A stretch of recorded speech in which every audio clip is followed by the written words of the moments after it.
ఇంకెవరు చేయడానికి వీలు. అన్ని ఉపదేశాలు పొందినా గాయత్రి ఉపదేశం లేనిది ఏ ప్రయోజనమే.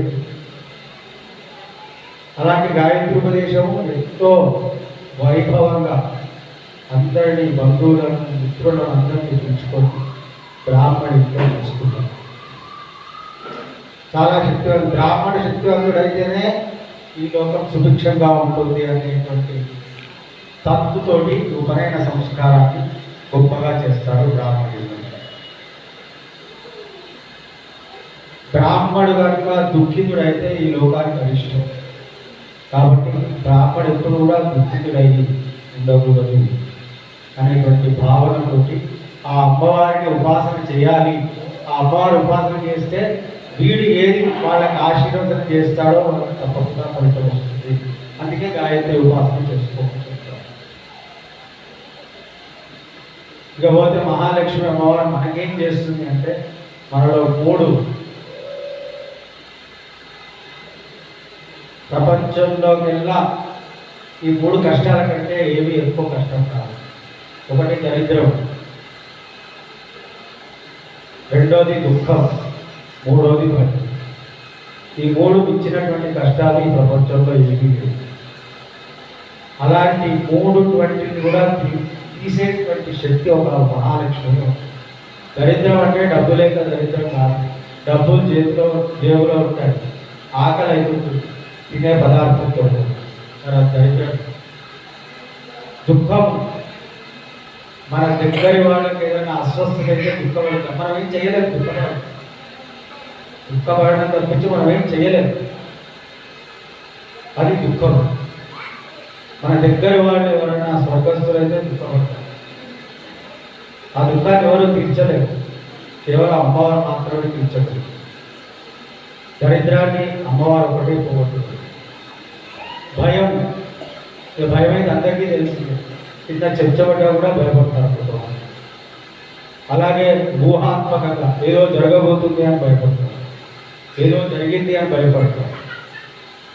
స్వామి వివేకానంద గారు చెప్పారు, భయం చావుతో సమానం. కాబట్టి భయపడదు. ఆ భయాన్ని తీసేటువంటి శక్తి ఎవరికి ఉంది అంటే కేవలం మహాలక్ష్మి అమ్మవారు. కాబట్టి మహాలక్ష్మి ఆరాధన చేసుకుంటే దారిద్ర్య దుఃఖ భయహారిణి కాత్వగమ్య సర్వోపకార కరణాయ సదార్థ.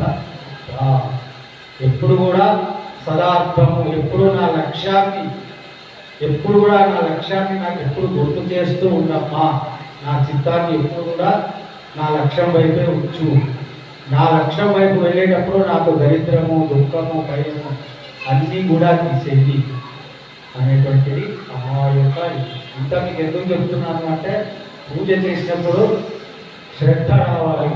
ఈ విషయం తెలిస్తేనే శ్రద్ధ వస్తుంది. ఏదో నేను కూర్చున్నాను, మీరు చేశారు, అయిపోయింది అని కాదు. శ్రద్ధ ఉంటేనే మనకు ఏదైనా ఉందా. ఆ శ్రద్ధ ఎలా ఉంటుంది అంటే, శ్రద్ధయాగ్ని సమిచ్చతే. అగ్ని దగ్గరికి వెళ్ళండి, వెంబడే శ్రద్ధ వచ్చేసి కొందరు ఇలా పెట్టేసుకుంటాం, మా పంతులు ఇలా పెట్టేసుకుంటాం, జాగ్రత్తగా అగ్ని దగ్గరికి వెళ్తాం. శ్రద్ధయా విద్యతే అవి శ్రద్ధాంబగస్య మోక్షని. ఎక్కడి నుంచి వస్తుంది శ్రద్ధ? మోక్షం అంటే ఈ భాగంలో నుండే వస్తుంది. ఈ భాగం నుండే మన శరీరం అంతా వ్యాపిస్తుంది. ఈ శరీరాన్ని మనం పడుకున్నప్పుడు ఈ శరీరాన్ని కాపాడుకునేది ఏదైనా అంటే ఆ శ్రద్ధాదేవి అంటే. కాబట్టి ఆ శ్రద్ధ మనం లక్ష్మీ అష్టోత్తరంలో కూడా చెప్పుకుంటాం, శ్రద్ధాయ నమః. శ్రద్ధ అంటే ఎక్కడ ఉంటుంది? ఈ భాగంలో ఉంటుంది. ఇదే మనం పడుకున్నప్పుడు, నిద్రిస్తున్నప్పుడు మనం కాపాడుతుంది. శ్రద్ధ ప్రాతరహవామహే. ఉదయం కూడా అదే శ్రద్ధ ఉండాలి, మధ్యాహ్నం కూడా అదే శ్రద్ధ ఉండాలి, సాయంకాలం కూడా అదే శ్రద్ధ ఉండాలి. ఆ శ్రద్ధ ఉంటేనే మనం మన లక్ష్యాన్ని పూర్తి చేసుకోవాలి. శ్రద్ధ ఎలా మనకు జాగృతం అవుతుంది? చాలా మంది యోగులు చెప్పారు, మహనీయులు చెప్పారు.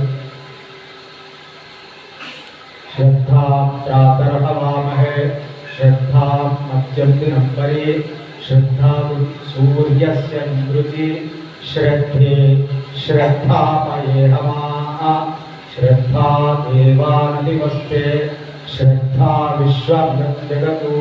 శ్రద్ధ లేనిది జగత్తు లేదు. శ్రద్ధ అనేది మనం చెడు పని చేస్తామా మంచి పని చేస్తామా కాదు, పాపం చేస్తామా పుణ్యం చేస్తామా అనేది లేదు. శ్రద్ధ అనేది ఉంది, అది ప్రతిసారి మనం వెంబడిస్తూ ఉంటుంది. ఆ శ్రద్ధ మన ప్రతి అందులో మన జాగృతంలో మనం చూస్తలే, కానీ అజాగృతంలో కూడా ఆ శ్రద్ధ మనలో పనిచేస్తూ ఉంటుంది. మరి శ్రద్ధను ఎట్లా ఉపాసించాలంటే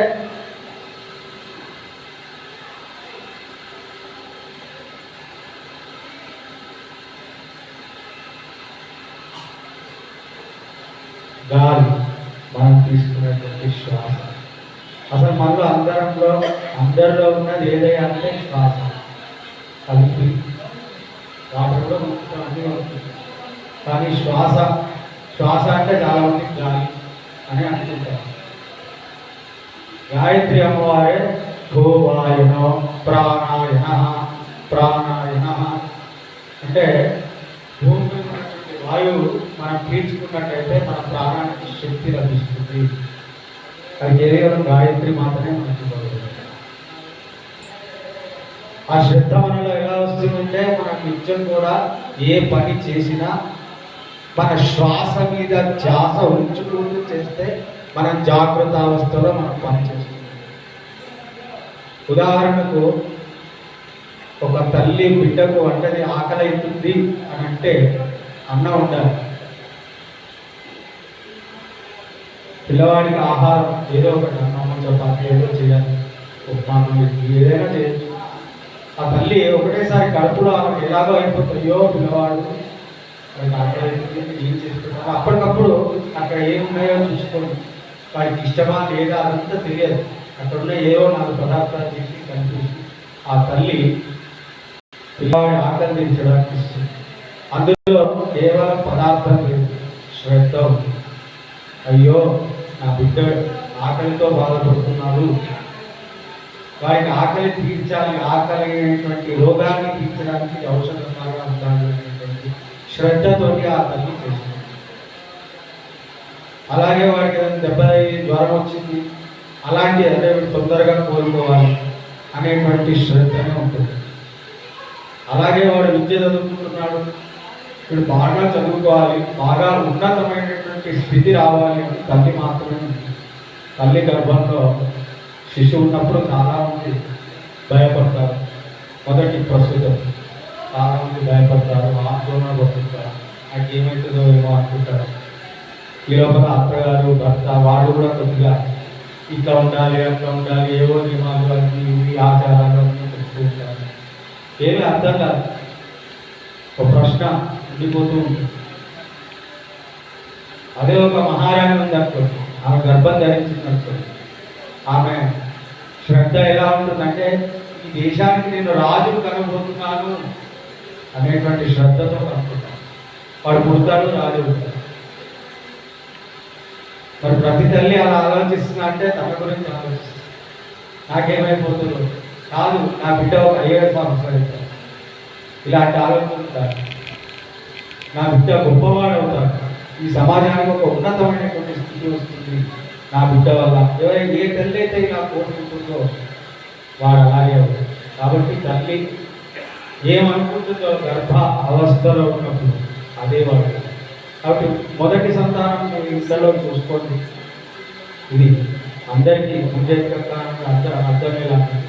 వాళ్ళు ఎప్పుడూ భయపడుతూ ఆందోళనలో ఉంటారు. ఎందుకంటే మొదటి ఆమెలో కూడా అదే ఆందోళన భయపడుతూ ఆ యొక్క ప్రథమ శిశువు ఆ వాళ్ళకు కూడా ఆ భయము ఆందోళన.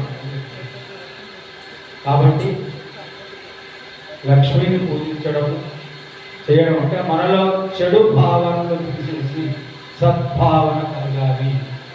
మనం ఇక్కడ పూజ చేసుకుంటున్నామంటే సద్భావం. నిజంగా ఓ దుర్మార్గుడు వస్తాడు, సాయిబాబా సినిమాల్లో చూశాడు.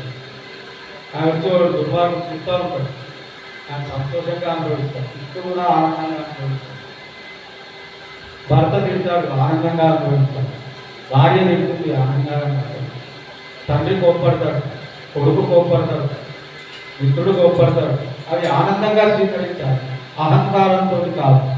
కుటుంబము అన్నప్పుడు ఒకరికి మధ్య అహంకారాలు ఉండదు. నా వాళ్ళు, వీళ్ళంతా నా వాళ్ళు, అన్నా నన్నే అంటారు, పడితే నేనే పడతాను, నేను కూడా వాళ్ళని అంటాను.